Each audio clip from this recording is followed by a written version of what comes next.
Hola, qué bueno que nos acompaña nuevamente y en esta ocasión vamos a hablar un poco sobre el tercer cronista de la ciudad de Durango, que es el licenciado Javier Guerrero Romero, un entrañable amigo del ingeniero Jorge Herrera Delgado, fundador de Estéreo Tecnológico, y precisamente el licenciado Javier Guerrero estuvo presente desde antes de que naciera la estación hasta que fue la última transmisión.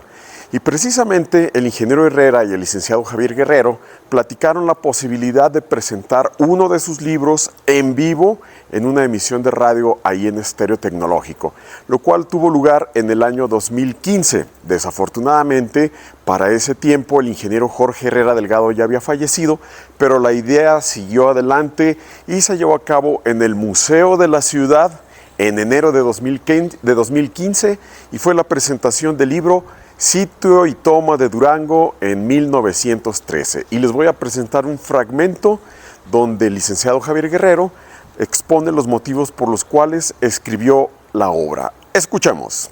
Sin embargo, cuando estaba trabajando otro libro, que por cierto ya no termino, un estudio sobre Juan José Zambrano, Mayela Torres, mi esposa, trabajando ella cuando era directora del Museo Guillermo Ceniceros, preparando los temas para el museo.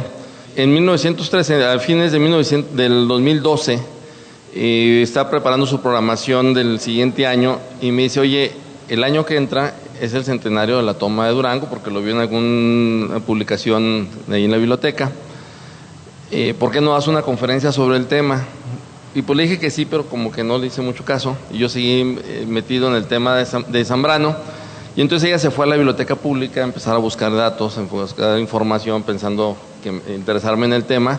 Y con cierta frecuencia yo estaba en el archivo histórico clavado ahí buscando documentos y me hablaba por teléfono, oye, vente, encontré oro molido, un documento muy importante, el sitio de la ciudad en abril de 1913. Ahí vengo a la biblioteca, lo reviso y bueno, total, poco a poco me fui involucrando en el texto y me di cuenta, en ese momento me di cuenta que realmente era un momento histórico, coyuntural, muy importante y que no se había abordado.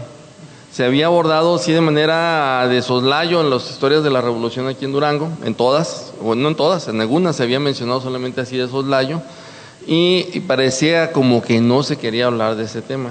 Y cuando empecé a encontrar los documentos que Mayela me empezó a acercar de la biblioteca central, pues me empecé a darme cuenta que era un momento muy importante en la historia local. Realmente era un filón de oro como ella decía, de este libro, esta investigación.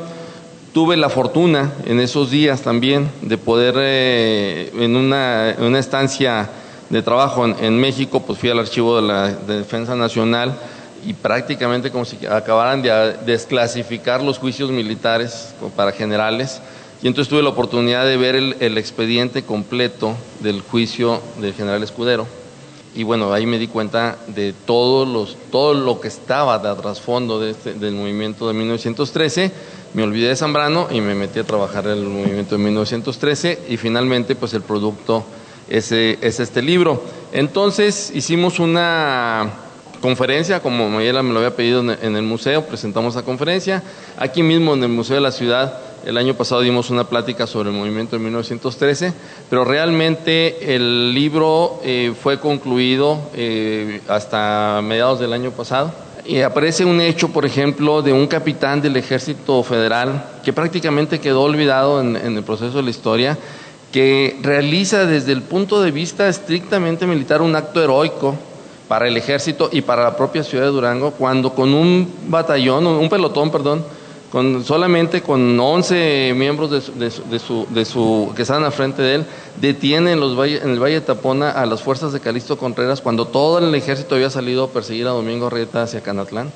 Entonces el capitán Barrios, sabiendo que van a morir, podían haber huido, pero deciden cumplir con su función y enfrentan directamente a las fuerzas de Calixto Contreras.